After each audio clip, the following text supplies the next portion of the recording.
رحمانی آپ سب کو پتا ہے کہ یہاں پر تو نہ آئین کی حکمرانی ہے، نہ قانون کی حکمرانی ہے، نہ عدالتوں کے فیصلوں کو جس طرح بھی توقیر کیا جا رہا ہے، لیکن ہمارا تو ذمہ داری بنتی ہے، ہم نے قائد سے یکجہتی کی، اس کی فیملی کے ساتھ یکجہتی کی لی ہے۔ ٹی پی میں بالکل ہماری تیاری پوری ہے اور کاری قوم سے، لیکن میں آپ کی توسط سے یہ صرف یہی بتانا چاہتا ہوں کہ کی پی میں ہمارے ستمبر میں 2000 ورکر پہ ایف آئی آر ہے اور نومبر میں 5000 ورکر پہ ایف آئی آر ہے،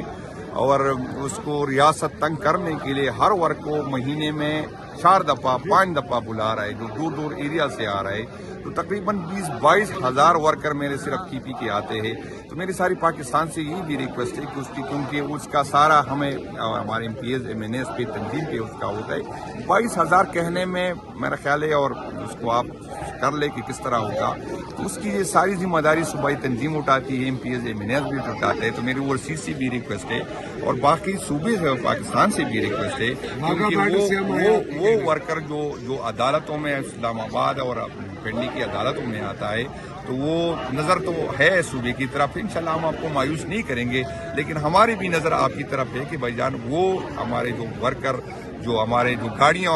6-7 مہینے، وہ بھی ان لوگوں نے پھر جو گاڑیاں ملی 20-20 25-25 لاکھ روپے اس پہ لگے، تو میری بھی آپ کی نظر ہے، آپ کی طرف نظر ہے کہ انشاءاللہ ہم آپ کو مایوس نہیں کریں گے، لیکن اس معاملات میں بھی پارٹی، باقی صوبے اوورسیز ہمیں سپورٹ ہے۔ صوبائی صدر جو بھی ذمہ داری انشاءاللہ دیں گے مجھے، میں پورا کرنے کی کوشش کروں گا، انشاءاللہ ہم مایوس نہیں کریں گے، لیکن میری طرح وہ تو اور بھی ریجن کے صدور ہے، صوبائی صدور ہے، یہ تو مرکزی قیادت نے جو فیصلہ کرنا ہوگا، اس کے پاس تو ہمارے 2 ہی راستے ہیں، یا تو ہم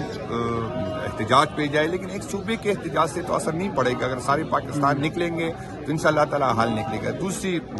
ڈائلاگ کی طرف ہے، وہ خان صاحب نے بالکل منع کیا ہے کہ ہم اس صورت میں، اور میرا بھی یہی ہے کہ اگر اداروں نے، حکومت وقت نے اپنے رویوں سے تو ثابت کرے کہ واقعی وہ ڈائلاگ کی طرف جا رہے ہیں، کیونکہ یہ کسی کے فائدے میں نہیں، نہ ملک ترقی کر رہا ہے، نہ جس طرح بے چینی ہے، جس طرح کے حالات ہیں، جس طرح سے عمران خان کی دشمنی میں عدالتوں کو بھی توقیر کیا، پارلیمنٹ کو بھی توقیر کیا گیا، جس طرح لوگوں میں فاصلے اداروں اور عوام کے درمیان بڑھے، تو یہ میرا نہیں خیال کہ کسی کے فائدے میں ہے۔ تو میں تو چاہتا ہوں کہ اس کا کوئی حل نکالے، لیکن حل یہی ہوگا جو حکومت ایک قدم آگے آئے گی، تو مجھے امید ہے کہ پی ٹی آئی کی قیادت بھی۔ سر آپ کو لگتا ہے کہ حکومت کے پاس اتنے اختیارات ہیں کہ وہ بات چیت کر لے گی؟ حکومت کے پاس تو وہ تو یہ بھی ایک حقیقت ہے کہ حکومت جو بے اختیار ہے، وہ بیچارہ تو نواز شریف کو انصاف اپنی حکومت میں نہیں دے سکتا، جس کے نام پہ وہ روڈ لے کے وہ اپنا انٹیریئر منسٹر، یہ بھی ایک حقیقت ہے۔ آج تک آپ اندازہ کر لیں کہ ایک طرف تو ڈائلاگ کی بات کر رہے ہیں، لیکن ابھی تک ہمارا پوزیشن لیڈر جو ہے وہ ابھی تک جو ہے منتخب، وہ نہیں، اس کو نوٹیفیکیشن نہیں نکال رہا ہے۔ ان نااہلیوں سے اگر ہم ڈرنے والے ہوتے تو ہم ان کے ساتھ نہیں ہوتے۔ کتنے لوگ ہمارے نااہل ہو گئے، کتنوں کو سزائیں ہو گئی، کس